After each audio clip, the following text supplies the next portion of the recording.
Hello everybody and welcome back to Gameable Audio. This is the episode number 8 on the thematic of water levels. I am your host, Kristoffer Schenström.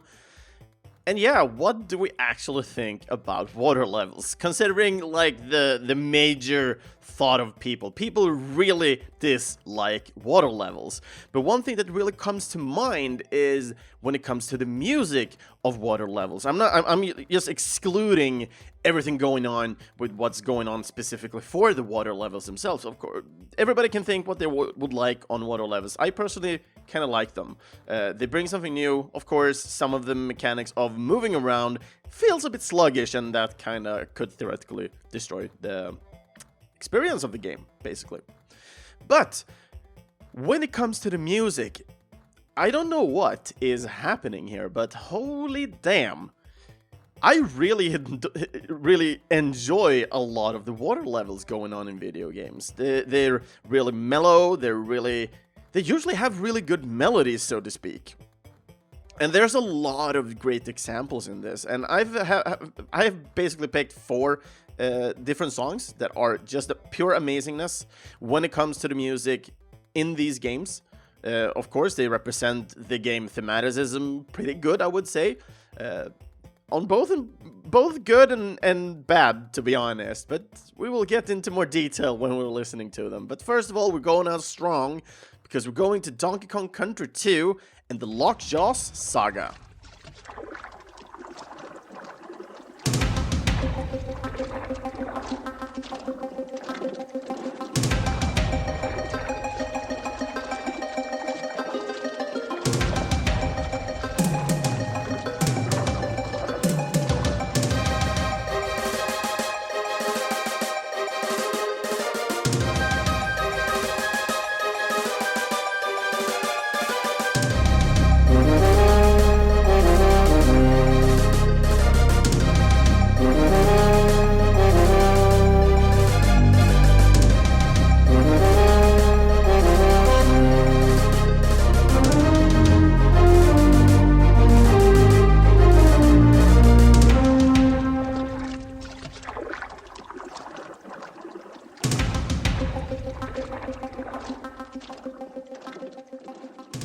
And there we have the first song of the week, the Lockjaw Saga from the Donkey Kong Country 2. And yeah, this is the 4th level in the game. And it kind of goes kind of grim, I would say, with this track. But at the same time, you're really just thrown into a large shipwreck. And I gotta say, it really sets the mood, considering the music we got in the first game, the Quantic Ambience. But it really sets the mood here, and I just love that within this game. So, when it comes to the music here, it is created and composed by the amazing British David Wise. The game was developed by the amazing and also well-known British studio Rare. I'm pretty sure a lot of you guys know about this studio, have either played one of the games or heard about any of the games they have created. If not, this is the first time you're hearing on it. Go look them up. Donkey Kong Country 2 was initially released on the Super Nintendo back in 1995 and was later ported also to the Game Boy Advance back in 2004, following up with eShop releases for the Wii, Wii U, 3DS, and finally for the Switch. These were 2007, 2014, 2016, and on the Switch 2020. So used to saying 2000 all the time, but that's the Swedish way of saying it, I guess. I know a lot of people know about David, but at the same time, some of you guys might not have heard his name at all. I've been listening to Donkey Kong music for quite some time. I really adored these games when I was younger. I never really owned these games myself. I do own them today, but when I was younger, I didn't really own any of these titles. I usually ended up hanging out at friends' places and playing these games, and they are freakishly hard. Holy crap! But for some reason, they are really still good. There are situations in the Donkey Kong Country games where usually when you end up doing something problematic that makes you lose the game or the level, you usually blame yourself for what has happened.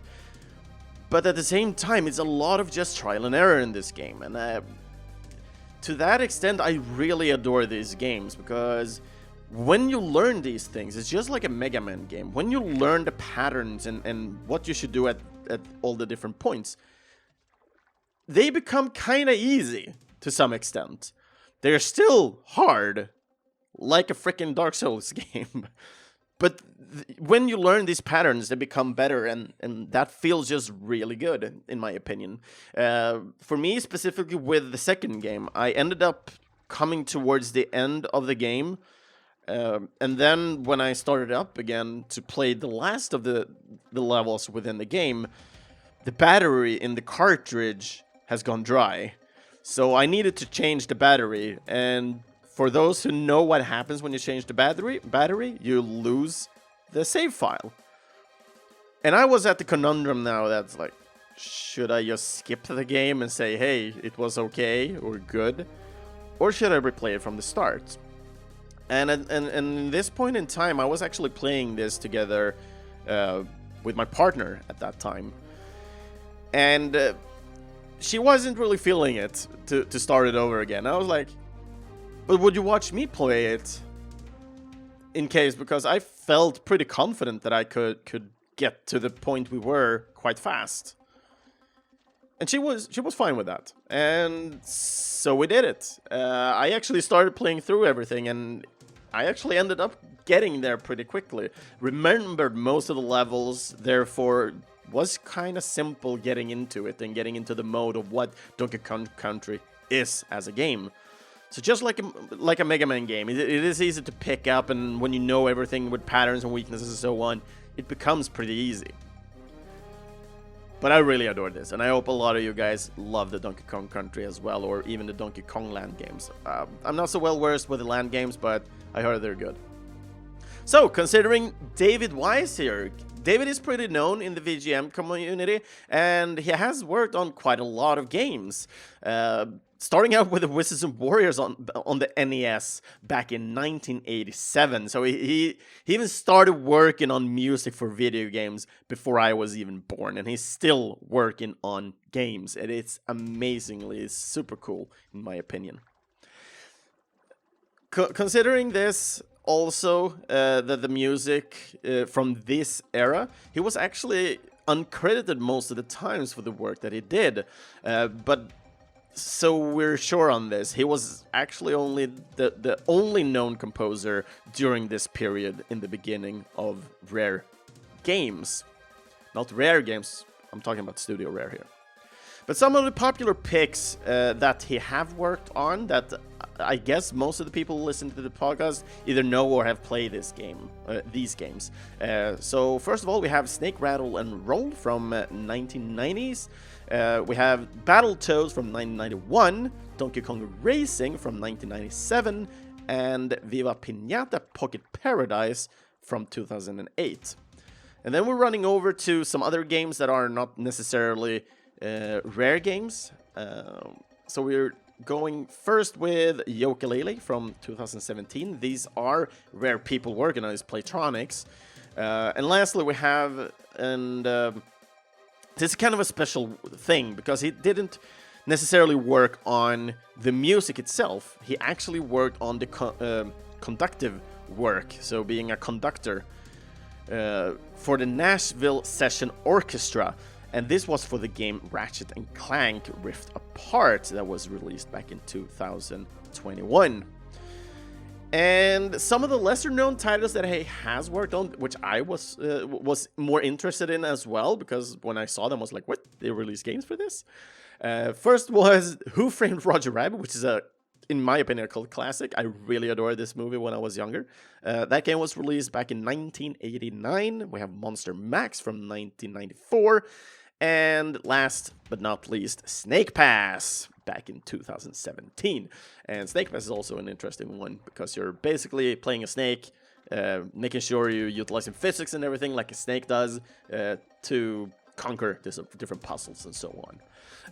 But overall, David has worked on over 55 games that I am able to see and logged into his credited list. Of course, if I go deeper, I might find some obscure titles that David might have worked on, or some other titles that hasn't been registered yet. But 55 games were the ones that I was able to find during my research. And of course, every time when I go deeper into research and taking a lot of time, I usually find something else, but I gotta draw the line at some point moving onwards with the next song. And considering moving on to the next song, I think it's time to go for, I would say, kind of a fan favorite here, because I know a lot of, well, not a lot, but I know a lot of people do love this this soundtrack. I know a lot of people have recommended me to play this game, and both Luis and Daniel Onemark loves to recommend me the OST for this game. I'm talking about Skies of Arcadia. And, well, basically Daniel reached out to me and commented on the last episode saying like, hey, you should have this one, or hey, you should look into this song as well. Talking about two different games, but still the first one is still one that I really adore. I've been listening to this soundtrack a couple of times now, and it really holds up. It is a really well-written OST. Considering the game itself, I don't know when I will be able to play this. I don't own this game, and it is also quite a rare game as well. Not made by Rare, it is actually a rare game. We're talking about rare games now. So it does come with a price tag, so I'm a bit unsure. Unless I can borrow this at some point from a friend, I have no idea right now if or when I will play it. Anyway, this is Skies of Arcadia and the track Dungeon of the Cave.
I hope you guys enjoy this track as much as I did, because holy moly. This was Dungeon of the Cave from the game Skies of Arcadia.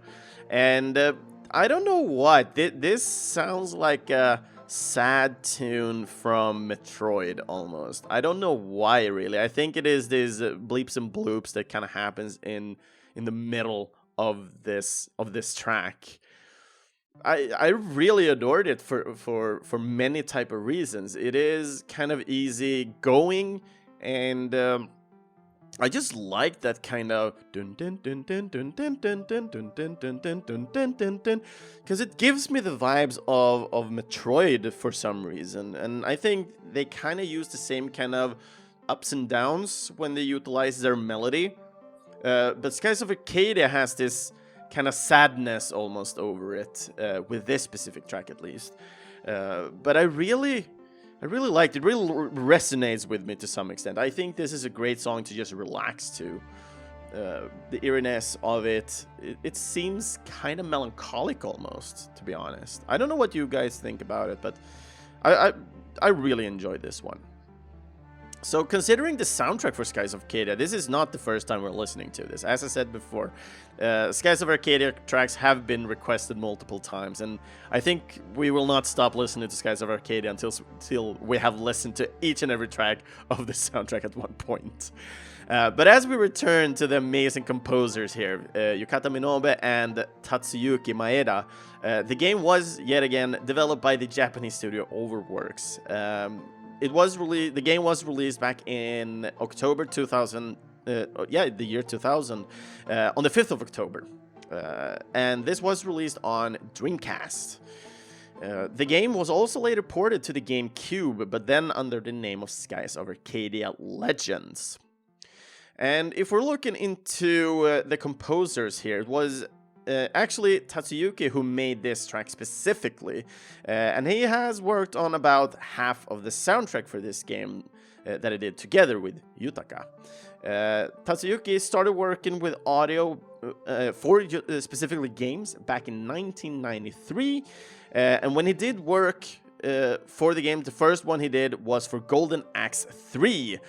He then followed up with Sonic the Hedgehog 3 back in 1994, and then he has been working on multiple Sonic titles, but also some other famous titles that we know of, at least not I know of, are titles such as the Panzer Dragoon from 1995, Shinobi from the PlayStation 2, which was released in 2002, Yoshi's Topsy Turvy in 2004, Yakuza 4 back in 2010, and finally the latest game that he worked on was for Sonic at the Olympic Games Tokyo 2020. That was released exclusively for Android devices. Looking over at the counterpart on this soundtrack, Yutaka.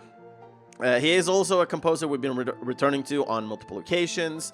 This is a man with many strings on his instrument, to be honest. But he started out working on video games on Sakura Taisen 2 Kimi Shinitamu Koto Nakare.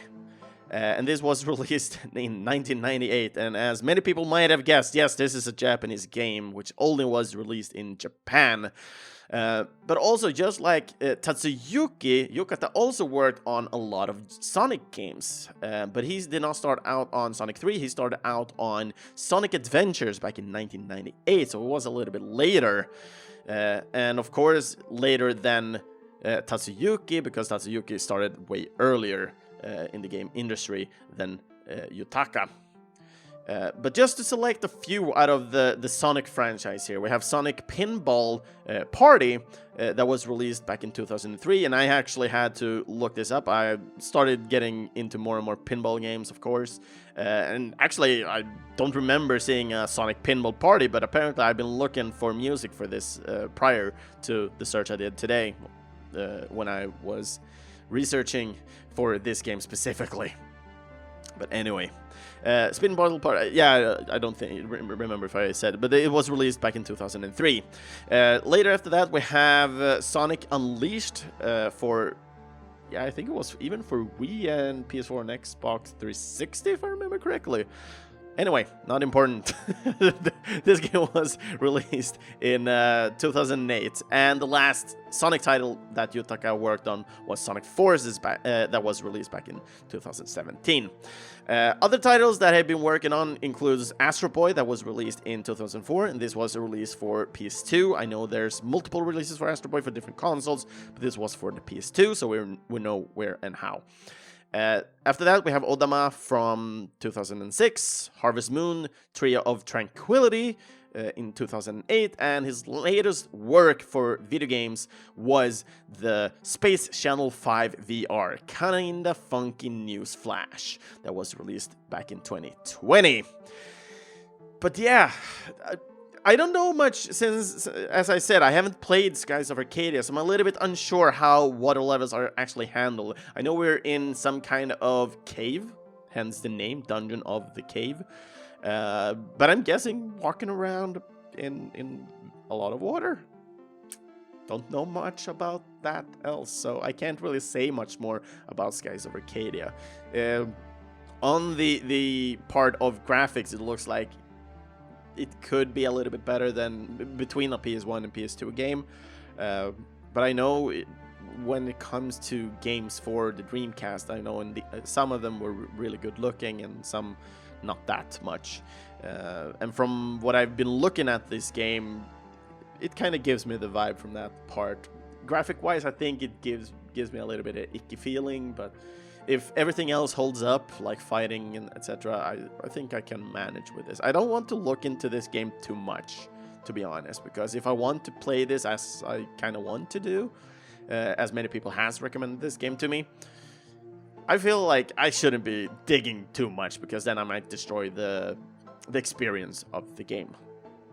Anyway, on the top of it, destroying experiences in games, so let's head into the one big fuckfest, basically, of water levels. And I think, like, everybody would agree with me. Even though I love this game, I've been playing it so many times, but I'm always having a problem when I get to this level. Yes, I am talking about the underwater bombs from Teenage Mutant Ninja Turtles.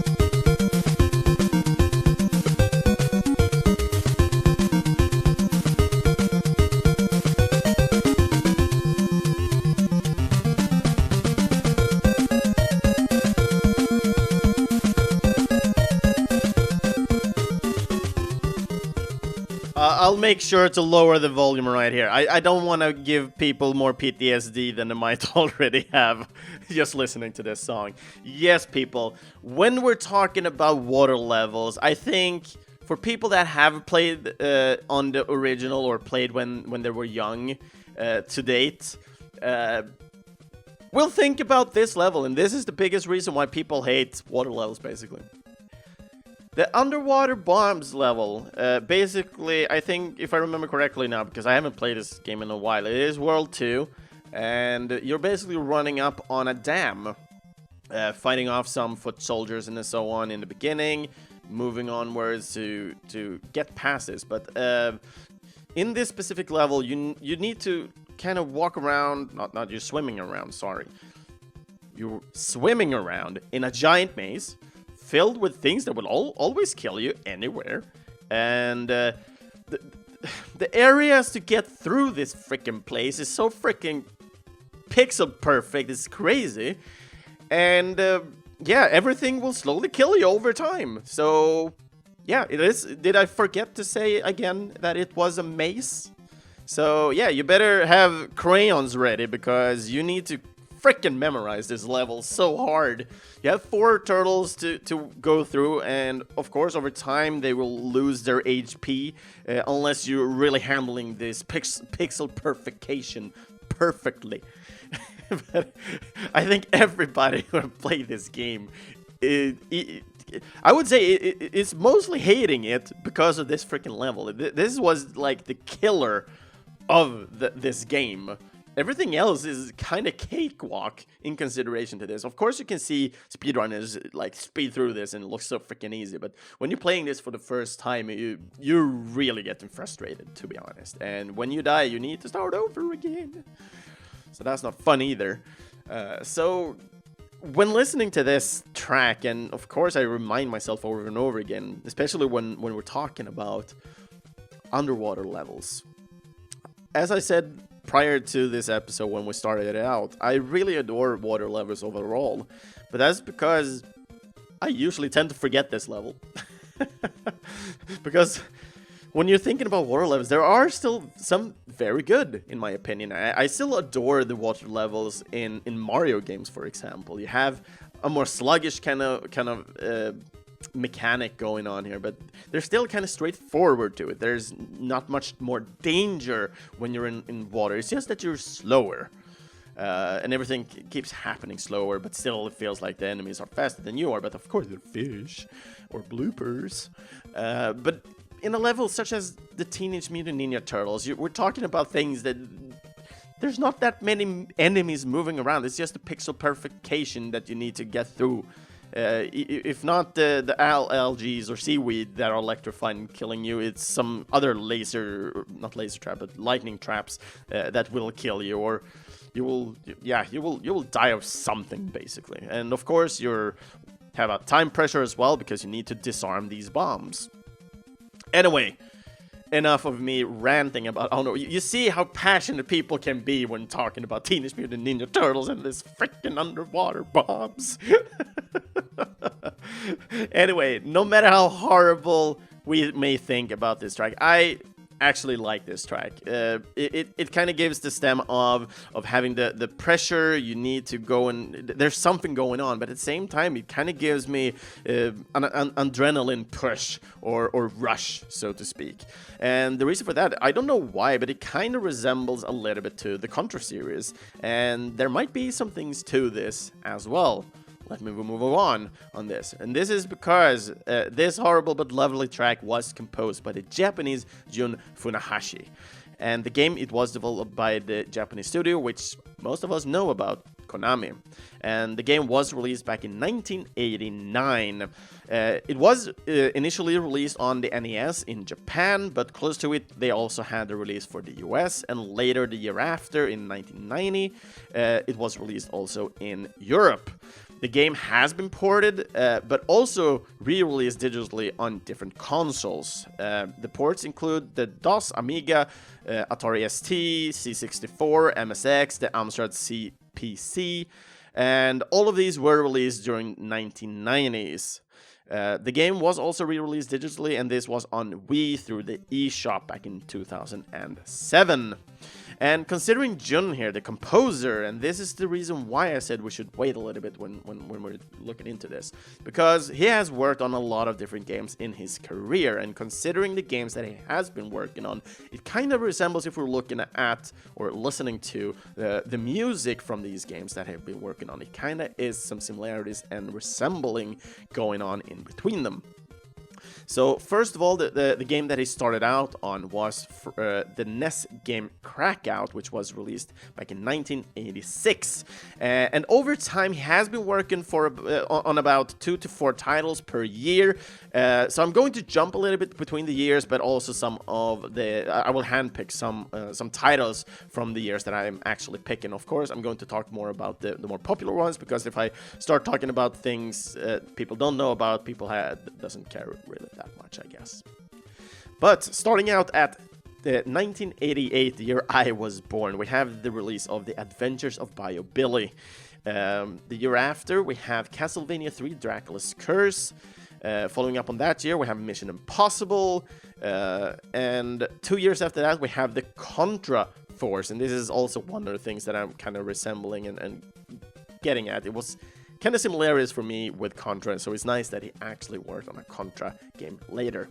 Never heard of this game though, and considering when I looked this one up, I was actually interested and intrigued to kind of try it out, because it is a 1 to 2 player game just like the original Contra games, but this one was actually released shortly after Contra 3, which was released on the Super Nintendo. And in specifically in Contra Force, you're not playing just 2 characters, you're playing up to 4 characters, so you can basically switch between these characters. And don't really know what that means, but they included different kind of weapons and so on, so I wonder if the weaponry setups are differentiated between these characters. Anyway, onward.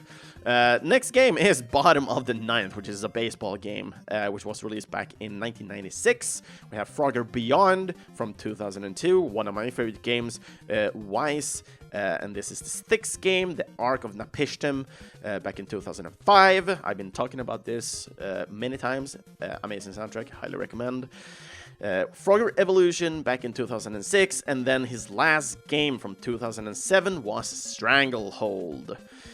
So with a total of 49 games that we are able to see with Jun's name, either that he worked on the music or he did some other work within them, because he has done some other like voice acting work in some of these and sound effect for others.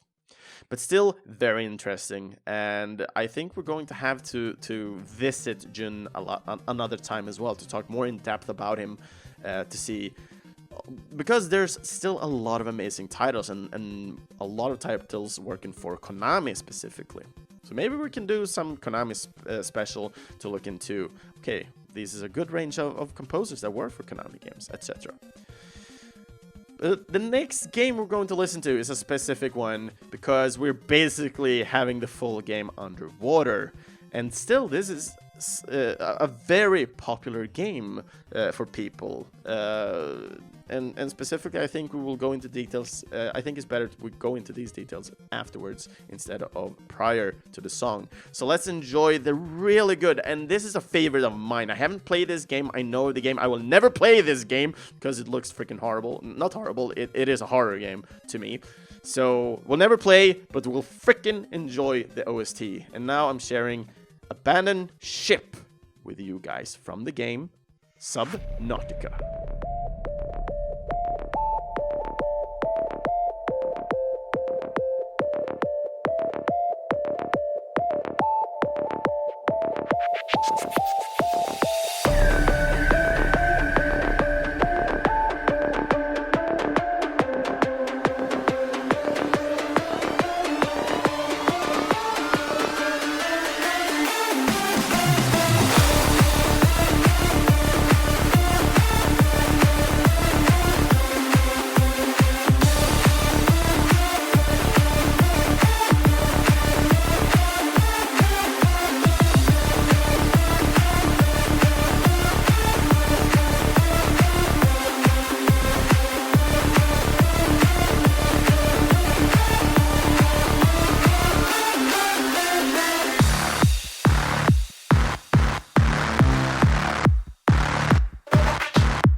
There we have it, Subnautica, the last song of the week, Abandoned Ship.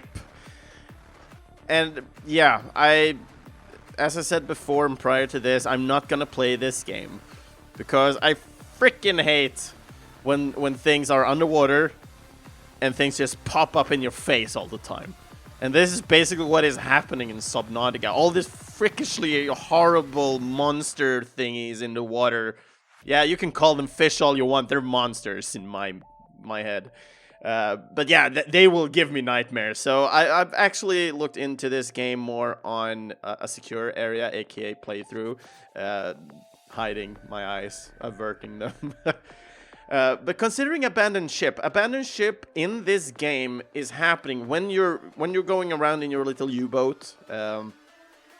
So when the U-boat is starting to get damaged and starting to cause fires and so on that you need to repair and everything, when you're at the point of kind of no return, this song will kind of fade in, and it really sounds like a full-on techno song almost, with some attitude added to it, and I really enjoy this one. But what really feels weird, you have this kind of dolphin, like whale sounds coming in at certain points in this song, and I don't know if they're added there for a reason, like, because if you have those leviathans and sea monsters attacking your ship, is it supposed to be like one of those fishy sounds, like, hey, they're attacking you and so on, because you have this kind of really pressure point of music adding to the kind of fear of what's going on or what's going to happen.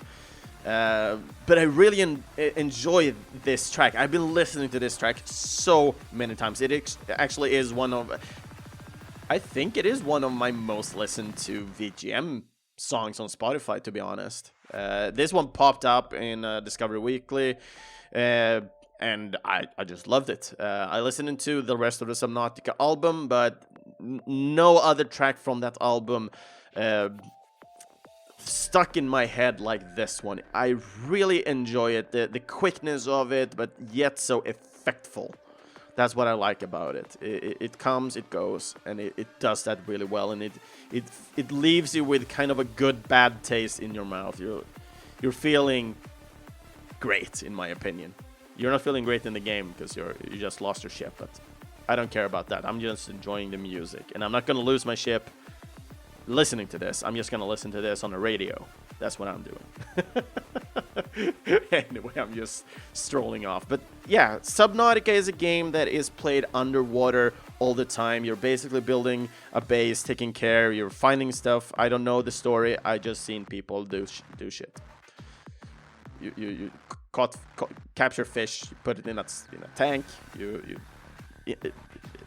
build up your base, you travel deeper, you come up again, back and forth. Anyway, I feel like there's a whole lot of other podcasts that are way better explaining this because they actually play the game.